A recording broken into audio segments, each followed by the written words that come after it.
अल्लाह रब्बुल इज़्ज़त की हम्द व सना और हुजूर नबी पाक सल्लल्लाहु तआला अलैहि व आलिहि वसल्लम के दरबार में हदिया दुरूद व सलाम पेश करने के बाद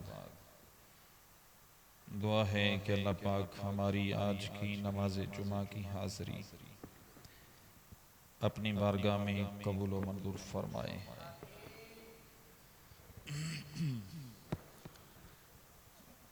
आपके सामने कुरान मजीद फुरक़ान हमीद की आयत मुबारका तिलावत करने का शर्फ हासिल किया है। अल्लाह अपने महबूब से फरमाता है, ए महबूब आप कह दीजिए अल्लाहुम्मा मालिकल मुल्क, ए अल्लाह तू मुल्क का मालिक है। तुतिल मुल्क मन तशा, जिसे चाहता है बादशाही दे देता है। व तंज़िउल मुल्क मिम्मन तशा, और जिसे चाहता है बादशाही को छीन लेता है। व तुइज़्ज़ु मन तशा, और जिसे चाहता है इज्जत देता है। व तुज़िल्लु मन तशा, और जिसे तू चाहता है जलील कर देता है। बियदिकल खैर, तेरी कुदरत में सारी खैर है।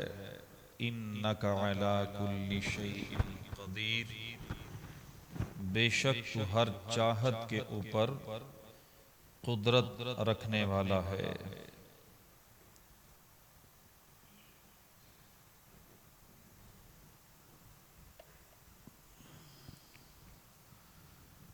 आज की गुफ्तगू का उन्वान यही है, इज्जत किसे कहते हैं और इज्जत कहाँ से मिलती है। इसी मुनासबत से मैंने कुरान मजीद की आयत करीमा तिलावत की है।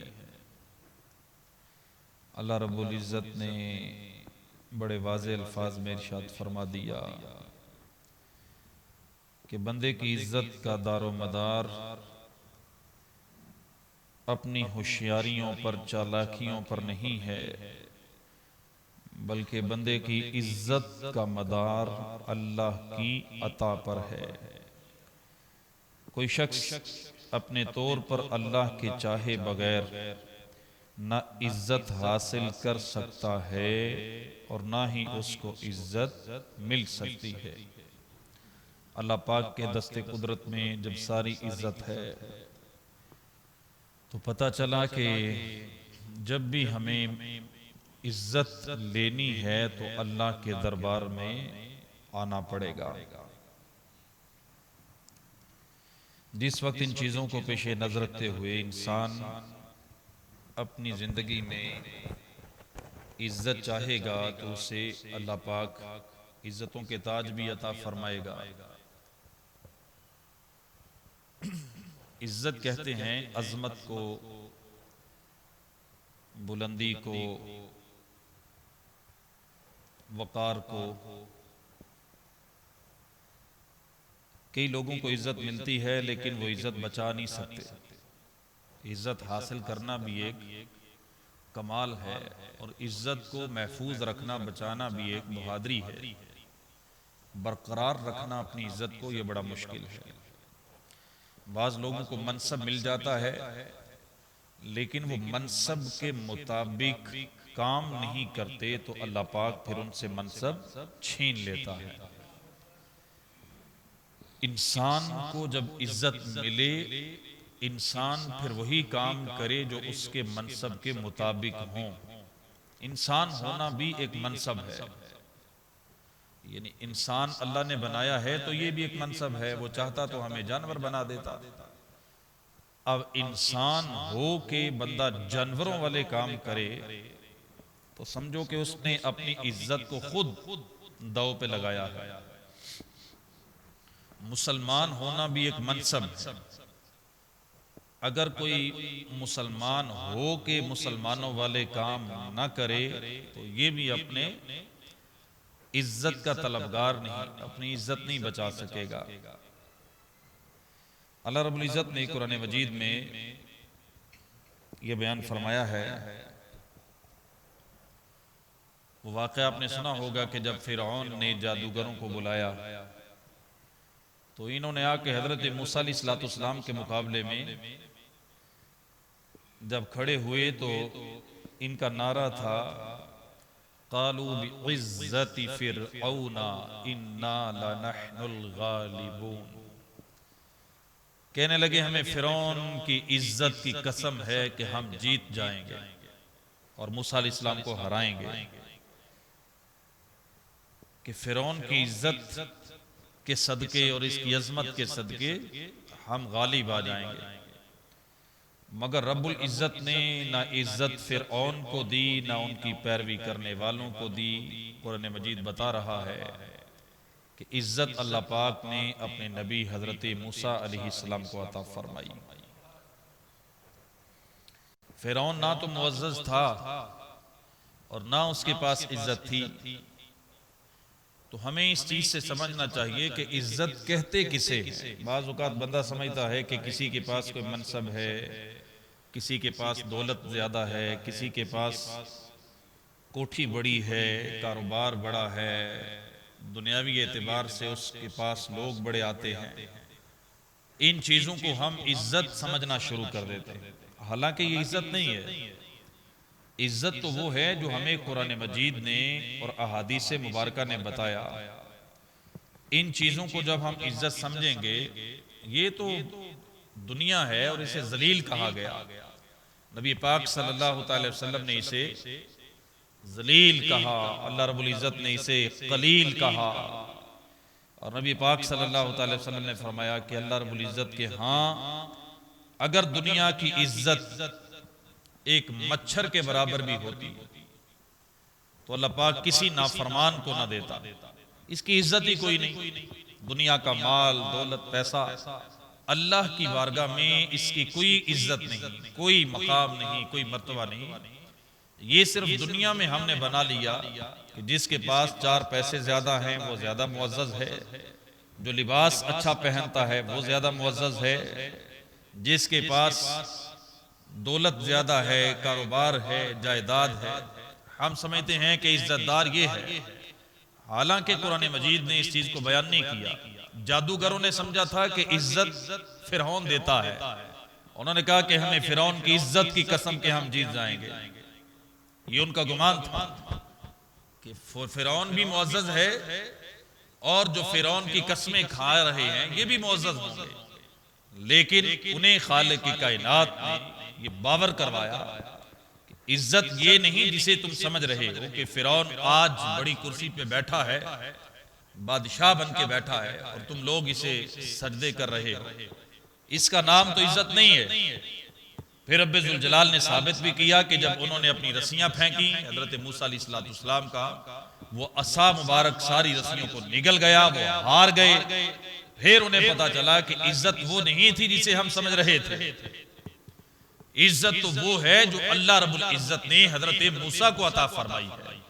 और इसे कहते हैं हकीकी इज्जत के बंदा अल्लाह की बारगाह में सरफरू हो, अल्लाह की बारगाह में बंदा कामयाब हो जाए, खालिक की कायनात की बारगाह में बंदा सुरखरू हो जाए, अल्लाह रब्बुल इज्जत फरमा दे कि ये बंदा कामयाब है, ये बंदा मुअज़्ज़ज़ है।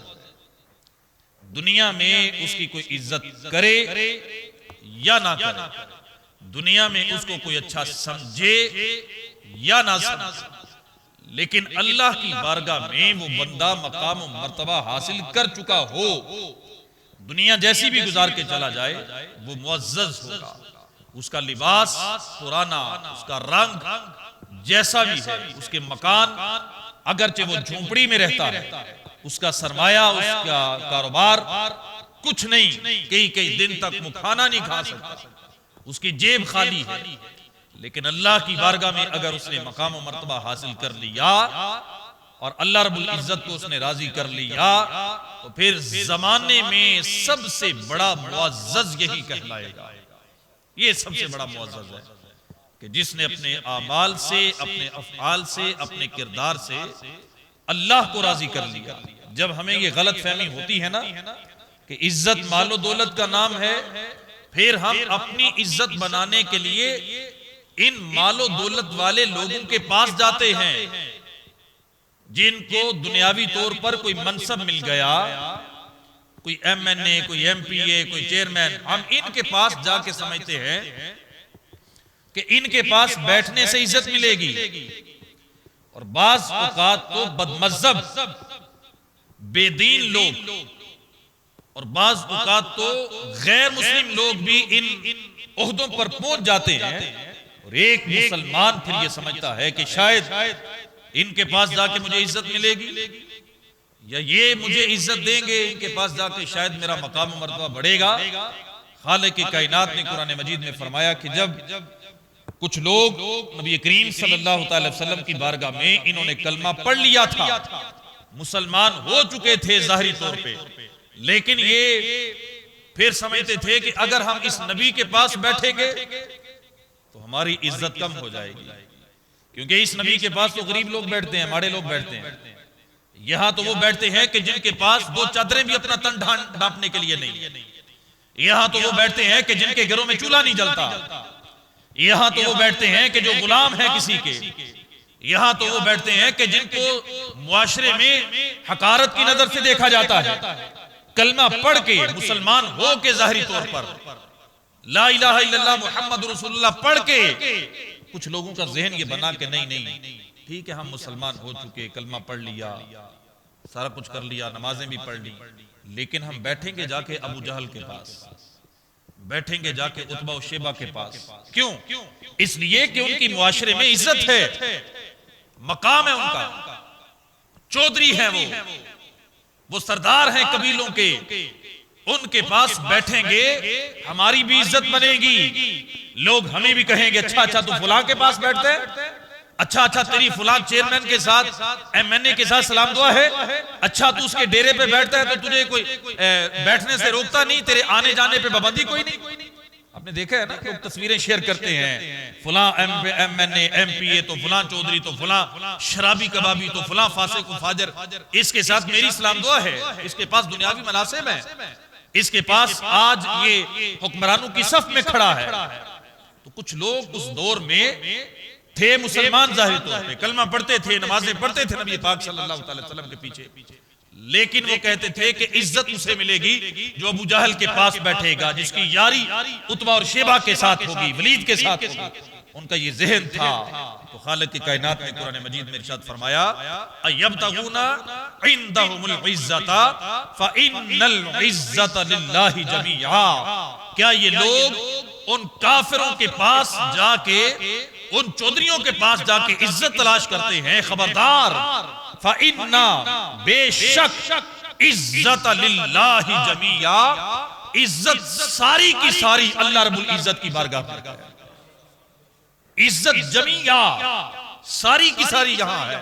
हो ही नहीं सकता कि बंदा अल्लाह रब्बुल इज्जत की बंदगी में आ जाए, अल्लाह की तौहीद का इकरार करे और फिर इज्जत के लिए किसी और दरवाजे पे जाना पड़े।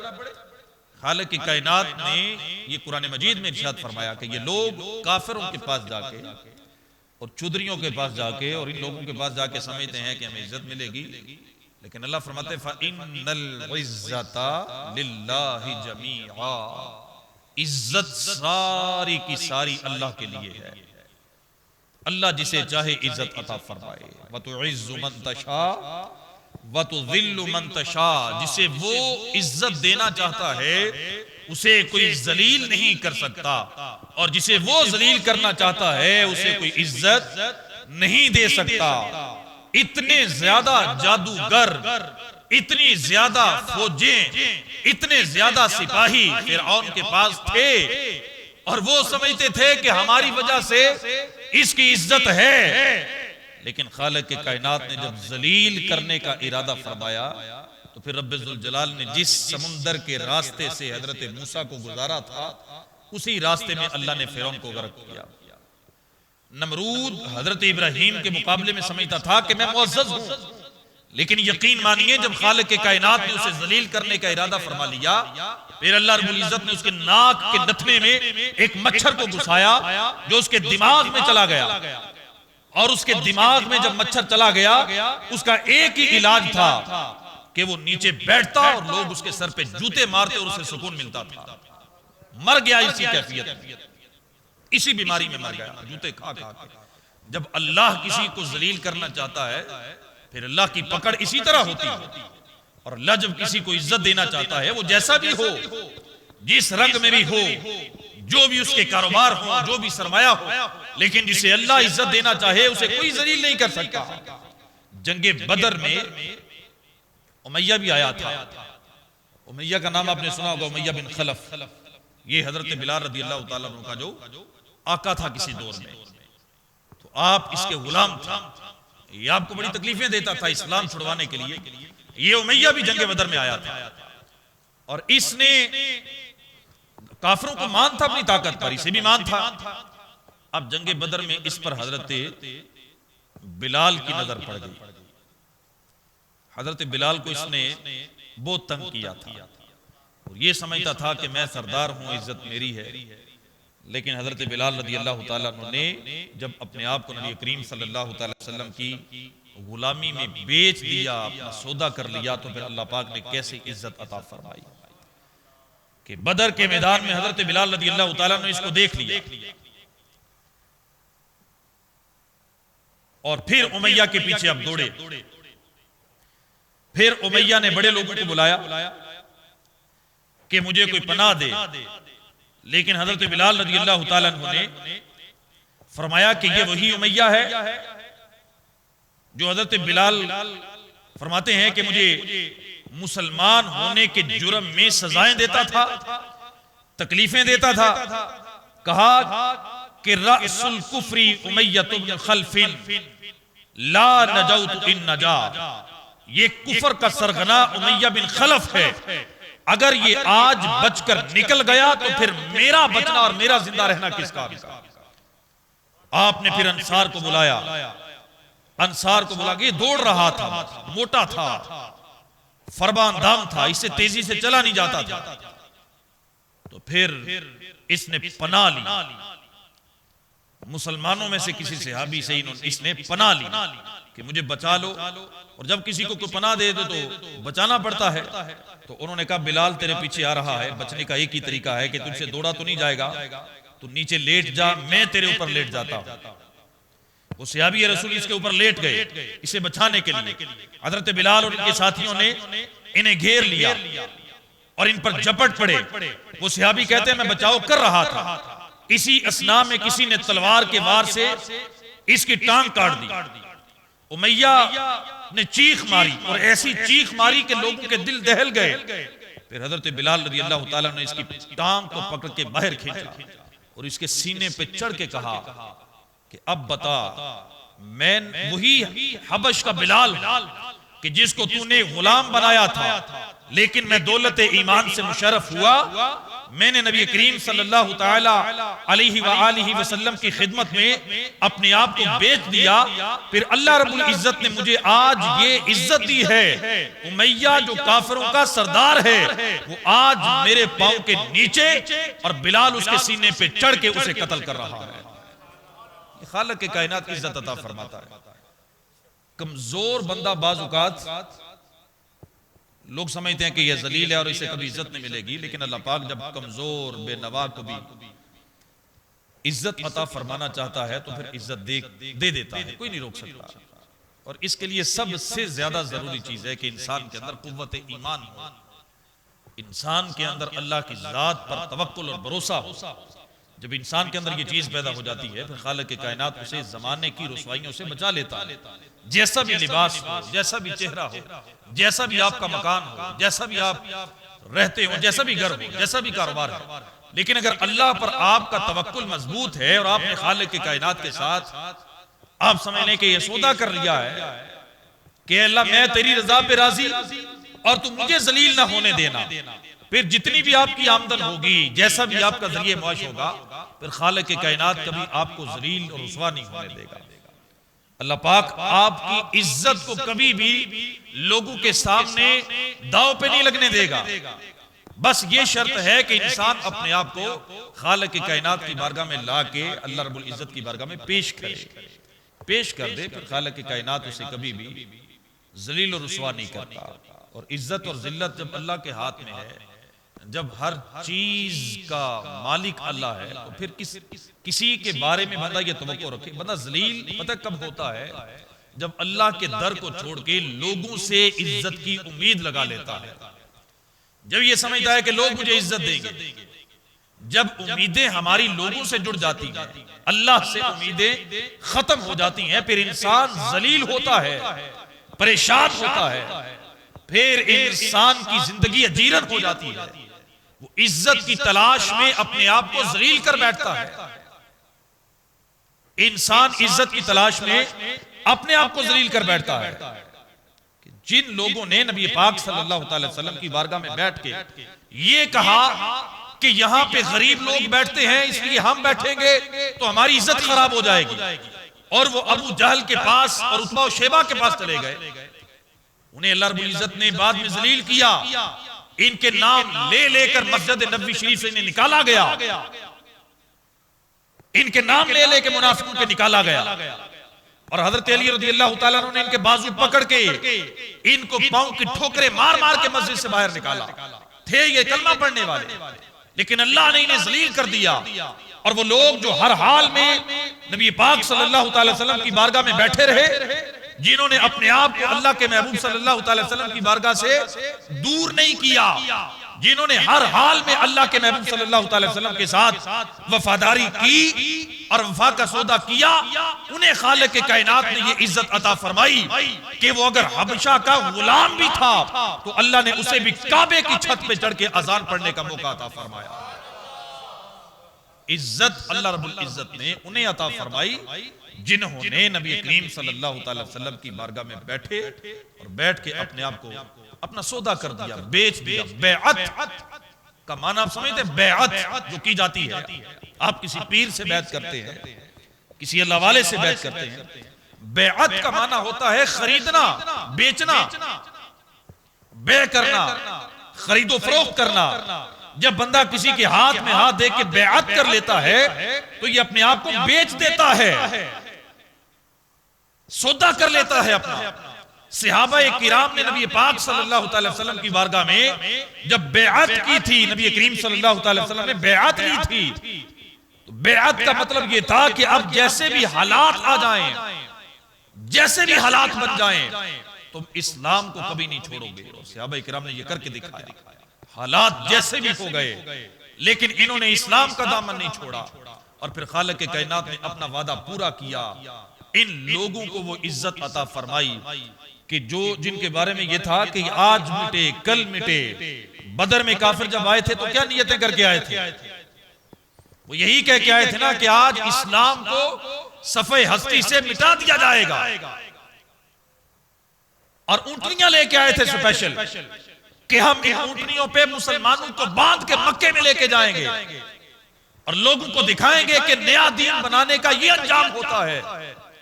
कई दफा उन्होंने इस नीयत से हमला किया कि मुसलमानों को सफे हस्ती से मिटा दिया जाएगा, लेकिन ये अल्लाह रब्बुल इज्जत की शान है। यही काफिर जो कल को मुसलमानों पर हमले कर रहे थे और समझते थे कि हम मुसलमानों को, इस्लाम को सफे हस्ती से मिटा देंगे, यही काफिर फतेह मक्का वाले दिन सर झुका के मेरे आका की बारगाह में आके खड़े हुए थे और मुआफी की भीख मांग रहे थे कि हमें माफ कर दिया जाए। कोई भाग गया, कोई हुजूर की बारगाह में आके पांव पड़ गया। सहाबा किराम की अज़मतों को सलाम, रब्बे ज़ुल जलाल ने इन्हें इतनी इज्जत अता फरमाई, इतनी इज्जत अता फरमाई कि पूरी दुनिया का इन्हें बादशाह बना दिया, रूम तक और शाम तक, और उस जमाने की जो सुपर पावर थी वहां तक अल्लाह पाक ने सहाबा किराम को हुकूमतें अता फरमाई, इज्जतें अता फरमाई। तो ये अल्लाह रब्बुल इज्जत का वादा था कि तुम नबी करीम सल्लल्लाहु अलैहि वसल्लम की बारगाह में बैठ जाओ, अल्लाह तुम्हें इज्जत अता फरमाएगा। और हमें भी जब भी इज्जत चाहिए, हम जब इज्जत के मुतलाशी हमें चाहिए, नबी करीम सल्लल्लाहु अलैहि वसल्लम ने की बारगाह में सवाल किया गया, बल्कि फरमाया, हुजूर ने खुद फरमाया मन सर्रहा अन यकून अकरमन नास फलयत्तकिल्लाह। फरमाया कि जो बंदा ये चाहता है कि लोगों में मैं मुअज़्ज़ज़ बन जाऊं, लोग मेरी इज्जत करें, सबसे ज्यादा मुअज़्ज़ज़ मैं बनूं, ये किसकी चाहत नहीं है? कौन नहीं चाहता?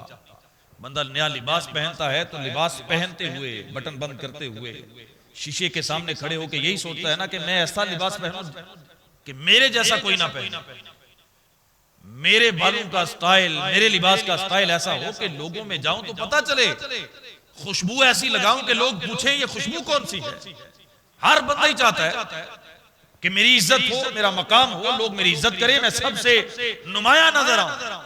तो नबी करीम सल्लल्लाहु अलैहि वसल्लम ने फरमाया मन सर्रहा अन यकूना अकरमन नास फलयत्तकिल्लाह, कि जो बंदा ये चाहता है, जिसकी ये तमन्ना है कि मैं लोगों में मुअज़्ज़ज़ बन जाऊं, इकराम वाला बन जाऊं, लोग मेरी इज्जत करें, फलयत्तकिल्लाह, उसे चाहिए कि अपने अंदर अल्लाह का खौफ पैदा करे, वो अल्लाह से डरे, तकवा इख्तियार करे, नमाजों की पाबंदी करे, तहज्जुद गुजारियां करे, वो नवाफिल पढ़े, कुरान की तिलावत करे, हराम काम छोड़ दे, तन्हाई में भी हराम काम करना छोड़ दे। महफिल में भी बाज लोग होते हैं कि वो नेक दिखने के लिए कोशिश करते हैं, नेक दिखने के लिए कि मैं नेक लगूं, ठीक है, ये कोशिश होती है बाज लोग कि मैं नेक लगूं, नेक दिखूं, लेकिन तन्हाई उनकी बहुत बुरी होती है। मुनाफिकत की निशानी यह बयान की गई है कि बंदा जब लोगों के दरमियान हो, इसका दिल करे कि मैं ज्यादा इबादत करूं, लोगों के सामने मैं नमाज पढ़ूं तो आहिस्ता आहिस्ता, ठहर ठहर के, सारे सुन्नतें भी पढ़ूं, नवाफिल भी पढ़ूं, और जब घर में कभी नमाज पढ़नी पड़े तन्हाई में, फिर इसकी नमाज की रफ्तार तेज हो जाती है, फिर ये सुन्नतें भी छोड़ता है, नफल भी छोड़ता है।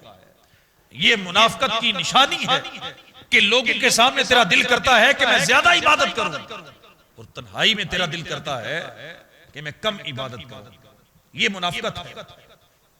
इससे बच के अल्लाह रब्बुल इज्जत की रिजा के लिए अपने अंदर खौफे खुदा पैदा करते हुए बंदा इबादत में अपने आप को लगाए, तन्हाई में भी इबादत करे, महफिल में भी इबादत करे, मस्जिद में भी नमाज पढ़े, घर में भी नमाज पढ़े, हराम कामों को छोड़ दे, तन्हाइयों को पाक कर ले, अपने मोबाइल को गंदगियों से पाक करे, फिर खालिक के कायनात उसे जमाने में मोअज़्ज़ज़ बना देगा। ये नबी करीम सल्लल्लाहु अलैहि वसल्लम ने हदीस में इरशाद फरमाया कि इज्जत का तरीकाकार यही है और इज्जत यही है। बाकी जिसे तुम इज्जत समझते हो वो इज्जत नहीं है। इज्जत यही है कि तुम अल्लाह की बारगाह में कोई मकाम और मर्तबा हासिल कर लो।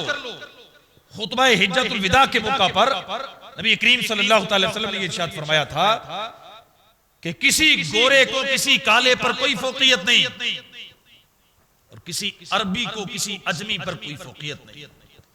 दस्तूर ये था कि अजम के लोग, जैसे हम अजमी हैं, अजमी जो लफ्ज है ये अरब में आप समझ लें कि तहकीर के तौर पे बोला जाता था। जैसे हम नहीं, हमने एक कौमें बनाई हुई हैं और तहकीर के तौर पे कुछ कौमों के नाम लेते हैं, हकारत से नाम लेते हैं। अजमी होना ऐब था अरबियों के नजदीक। अजमी का मतलब उनके नजदीक जाहिल, अरबी का अजमी का मतलब उनके नजदीक अनपढ़, अजमी का मतलब उनके नजदीक गंवार। वो समझते थे कि जो अरब से है इज्जतदार वही है बस जिसका ताल्लुक अरब से है। लेकिन नबी करीम सल्लल्लाहु अलैहि वसल्लम ने आखिरी हज के मौके पर इरशाद फरमाया, खबरदार किसी अरबी को किसी अजमी पर कोई फौकियत हासिल नहीं है, किसी अमीर को किसी गरीब पर कोई फौकियत हासिल नहीं है, किसी गोरे को किसी काले पर कभी इज्जत न देना। या रसूलुल्लाह सल्लल्लाहु अलैहि वसल्लम फिर इज्जत किसे दें? और मैं इज्जत का म्यार मैं तुम्हें ये दे के जा रहा हूं। कोई काला हो, कोई अजमी हो, कोई गरीब हो, कोई फकीर हो, लेकिन जो मुत्तकी ज्यादा है तुम उसे इज्जत भी ज्यादा देना। जिसका तकवा ज्यादा है, जैसा भी है, घर उसका छोटा सा है, कुटिया में रहता है, लिबास फटा पुराना पहनता है, चेहरा भी उसका इतना गोरा चिटा नहीं है, काला ही है, लेकिन है वो अल्लाह से डरने वाला, मुत्तकी परहेजगार है। और मैं ये अल्लाह की बारगाह में मुअज़्ज़ज़ है। और एक हदीस पाक में नबी करीम सल्लल्लाहु अलैहि वसल्लम ने फरमाया कि खबरदार, इन्नल्लाह ला यंजुरु इला सुवरिकुम व अमवालिकुम वलाकिन यंजुरु इला कुलूबिकुम व आमालिकुम। कि अल्लाह रब्बुल इज्जत, बेशक अल्लाह रब्बुल इज्जत तुम्हारी शक्लों को नहीं देखता, ला यंजुरु इला सुवरिकुम तुम्हारी सूरतों को नहीं देखता, व अमवालिकुम तुम्हारे मालों को भी नहीं देखता, वलाकिन यंजुरु इला कुलूबिकुम अल्लाह तुम्हारे दिलों को देखता है, व आमालिकुम तुम्हारे अमल को देखता है। माल जितना भी इकट्ठा कर लो, शक्लो सूरत तुम्हारी जितनी भी प्यारी हो जाए, अल्लाह रब्बुल इज्जत की बारगाह में कोई बरतरी नहीं है। अल्लाह तो तुम्हारे दिल देखता है, तुम्हारे अमल देखता है। जिसका दिल, जिसका अमल खूबसूरत हो गया, वो खालिक के कायनात की बारगाह में मुअज़्ज़ज़ बन जाएगा, इज्जतदार बन जाएगा। मैं और आप अपने आप को अगर इज्जतदार बनाना चाहते हैं तो अपने दिल पे तवज्जो दें, इसको साफ करें। ये बहुत गंदा हो जाता है, इस पे दाग लगते हैं। जब बंदा एक गुनाह करता है तो स्याही का एक नुक्ता, दो करता है तो दूसरा, तीसरा, चौथा, दाग लगते जाते हैं, लगते जाते हैं। ये काला हो जाता है, ये स्याह हो जाता है। अल्लाह रब्बुल इज्जत इस दिल की तरफ देखता है और अल्लाह ये चाहता है कि हम चेहरे को इतना साफ करें या ना करें, इसको साबुन से और तरह तरह के केमिकल से साफ करें या ना करें, लेकिन अपने दिल को साफ करने की तरफ तवज्जो दें, क्योंकि अल्लाह रब्बुल इज्जत इस दिल की तरफ नजर फरमाता है, अमल की तरफ नजर फरमाता है। और खालिक के कायनात ने कुरान मजीद में भी यही मियार इरशाद फरमाया है कि इन्ना अक्रमकुम इंदल्लाहि अत्काकुम। अल्लाह की बारगाह में अकरम वो है, इज्जतदार वो है, मुअज़्ज़ज़ वो है कि जो तकवे में तुमसे बढ़कर है, सबसे बड़ा मुत्तकी, सबसे बड़ा इज्जतदार है। और जो सबसे बड़ा गुनाहगार हो, मालो दौलत उसके पास हो, कोठियां उसके पास है, ओहदा मनसब उसके पास है, तो हम उससे तो झुक कर सलाम दें, उसके साथ तो सेल्फियां बना के फख्र महसूस करें, उसके पास बैठना हमारे लिए समझ लें कि हम उसको बरकत का बायस समझें कि चौधरी साहब ने, एमएनए साहब ने, वजीर साहब ने मुझे वक्त दिया, मैं इनके पास बैठ गया। ये तो हम अपने लिए एजाज समझें, इज्जत का बायस समझें। और कोई फकीर, कोई गरीब, मेरे मोहल्ले का 5 वक्त का नमाजी हो, परहेजगार हो, हराम से बचने वाला हो, हम इसके पास बैठने को मायूब समझे। ये कुरान की और हदीस पाक की खुली मुखालफत है। ये हमारा म्यार है जो हमने बनाया है। मेरे प्यारे इस्लाम भाइयों, म्यार वो रखें जो अल्लाह रब्बुल इज्जत ने बनाया है। अपनी नजर में वो म्यार रखें। बस इज्जतदार वो है जिसे अल्लाह ने इज्जतदार कहा। इज्जतदार वो है जिसे रसूलुल्लाह सल्लल्लाहु अलैहि वसल्लम ने इज्जतदार कहा। इनके अलावा कोई इज्जतदार नहीं। और बाज़ औक़ात आप समझते हैं कि हम नेकी के रास्ते पर चलेंगे तो लोग हमारी इज्जत नहीं करेंगे, दाढ़ी रखेंगे लोग इज्जत नहीं करेंगे, सुन्नत के मुताबिक लिबास पहनेंगे लोग इज्जत नहीं करेंगे, लोगों में इज्जत बनाने के लिए दाढ़ी भी मुड़ाई, लिबास भी तरह तरह का अंग्रेजों वाला पहना, अपना चेहरा, अपनी वज़ाकता, अपने घर का स्टाइल, बच्चों की तालीम और तरबियत, सब कुछ गैरों वाला अपना के हमने समझा कि इज्जत मिल जाएगी। और हम समझते हैं कि दीन के रास्ते पर चलेंगे तो इज्जत कौन करेगा, मौलवी बन जाएंगे तो इज्जत कौन करेगा, बच्चों को कुरान में की तरफ लगा देंगे, मदरसों की तरफ लगा देंगे, इज्जत कौन करेगा। मेरे नबी अलैहिस्सलाम ने जब ऐलान नबुव्वत किया, लोगों को नेकी की दावत दी, किसने इज्जत की थी? रसूलुल्लाह सल्लल्लाहु अलैहि वसल्लम की। पत्थर नहीं मारे गए, ओजड़ियां नहीं फेंकी गई, लहू नहीं बहाया गया, पागल नहीं कहा गया, माज़अल्लाह मजनू नहीं कहा गया। मेरे आका सल्लल्लाहु अलैहि वसल्लम जब वो ताइफ की मंडी लगती तो आका अलैहिस्सलाम वहां चले जाते, लोग सारी दुनिया से चल के आते थे।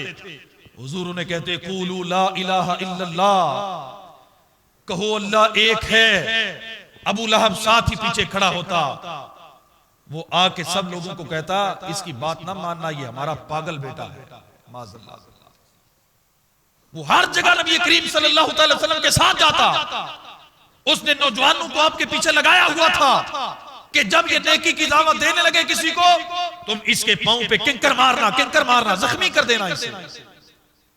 नबी करीम सल्लल्लाहु अलैहि वसल्लम को नहीं सताया गया इस तरह, लेकिन खालिक के कायनात ने अपने महबूब को इस दौर में इरशाद फरमाया, ए महबूब तुम्हें सताया जा रहा है, वला यहज़ुनका क़ौलुहुम, तुम इनकी बातों की परवाह ना करना, इनकी बातों की टेंशन ना लेना, इनकी बातों से हौसले पस्त ना कर देना, इनकी बातों में आके परेशान ना हो जाना।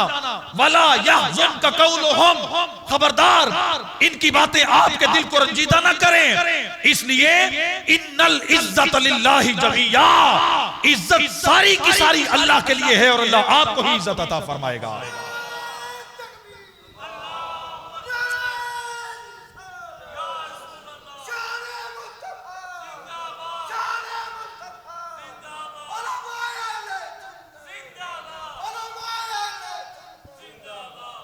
अल्लाह रब्बुल इज्जत ने अपने महबूब को इज्जत अता फरमाई। फतह मक्का के दिन नबी पाक सल्लल्लाहु अलैहि वसल्लम जब अपनी ऊंटनी पर बैठे थे, बड़े बड़े सरदार गर्दनें झुका के सामने खड़े थे।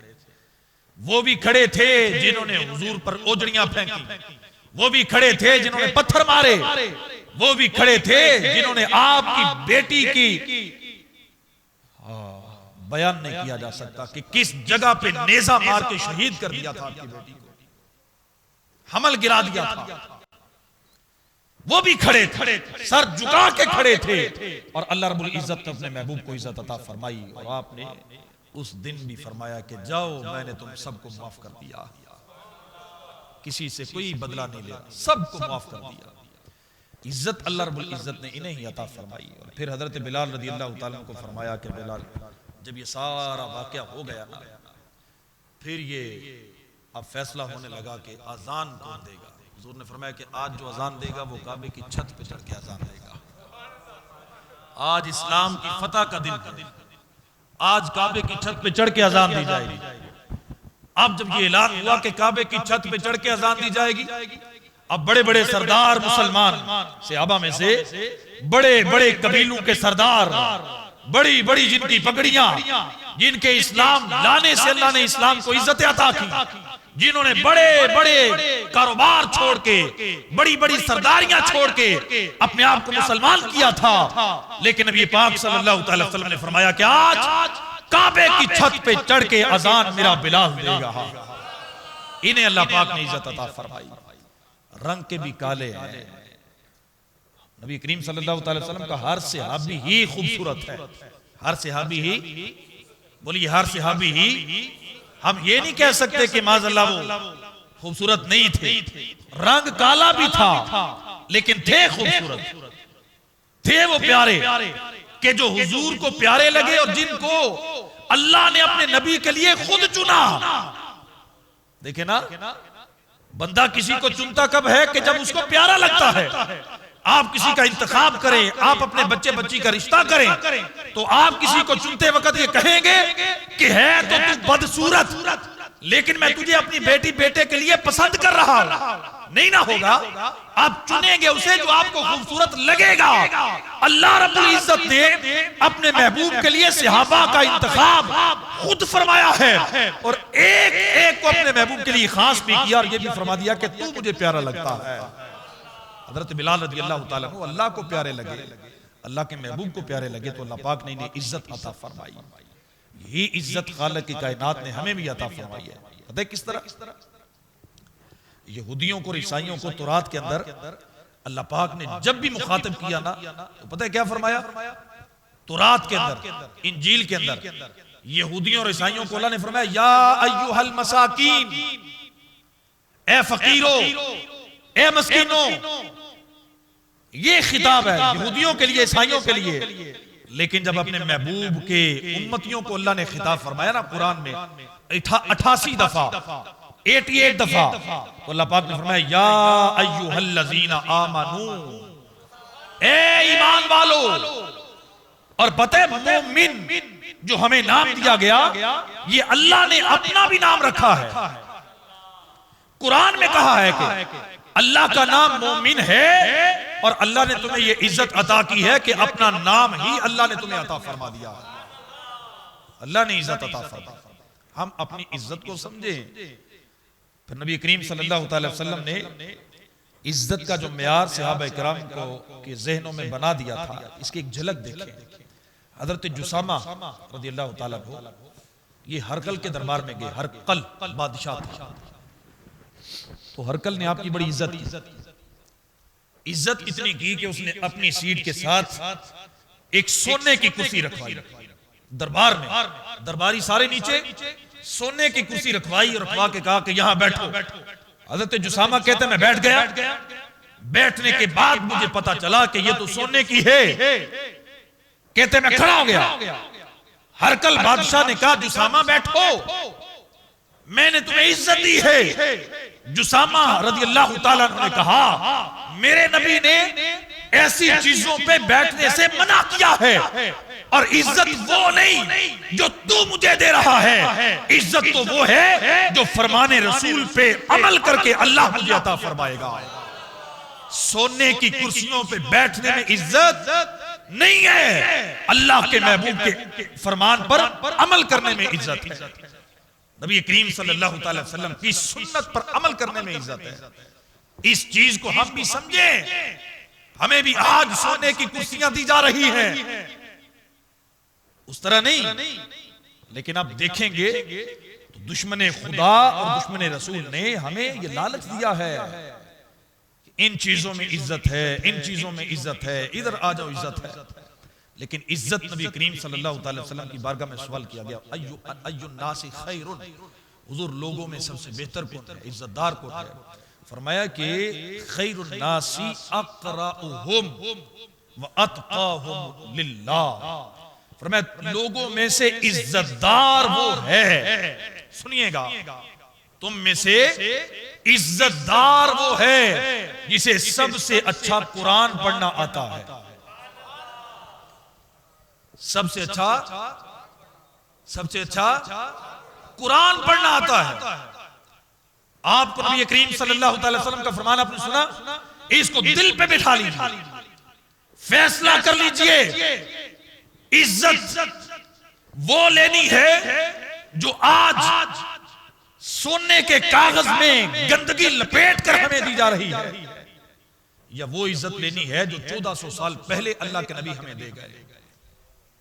हुजूर ने फरमाया कि जो कुरान अच्छा पढ़ लेता है वो सबसे ज्यादा इज्जतदार है, सबसे बड़ी कुर्सी पे उसे बिठाओ जो सबसे ज्यादा अच्छा तुम में से कुरान पढ़ता है।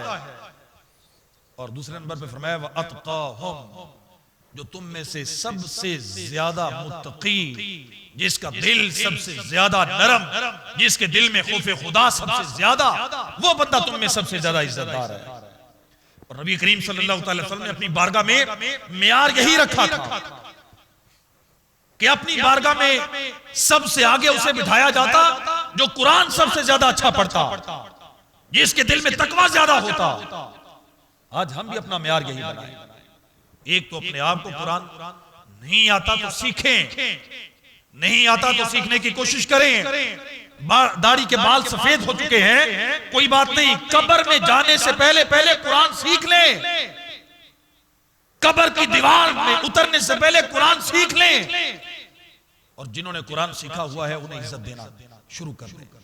मैं अपनी इज्जत की भीख नहीं आपसे मांग रहा, मत समझिएगा, लेकिन आपके मुआशरे में, आपके मोहल्ले में, आपकी सोसाइटी में, आपकी मस्जिद में जो इमामत के फराइज सर अंजाम दे रहा है या नहीं दे रहा, लेकिन है कुरान पढ़ने वाला, है वो दीनी वज़ा कता शरीयत पे अमल करने वाला, उसको इज्जत देना सीखे। क्यों? इसलिए नहीं कि ये हमारे मोहल्ले का फुलां बरादरी से ताल्लुक रखने वाला, नहीं, इसलिए कि मेरे नबी ने 1400 साल पहले कह दिया था, इज्जत उसे देना जिसे मेरा कुरान सबसे अच्छा पढ़ना आता है। इस हदीस पे अमल करने के लिए इज्जत देना, और अपने आप को भी कुरान की तरफ लाएं, तकवे की तरफ लाएं। हजरत बिलाल हबशी रज़ी अल्लाह तआला अन्हु का नाम मैंने कई बार लिया आपके साथ। इनकी इज्जत का म्यार यही था। आज भी इनकी औलाद के लोग आज भी मदीना शरीफ में चबूतरे पे बैठे हुए हैं, दारुल सुफा पे आज भी बैठे हैं।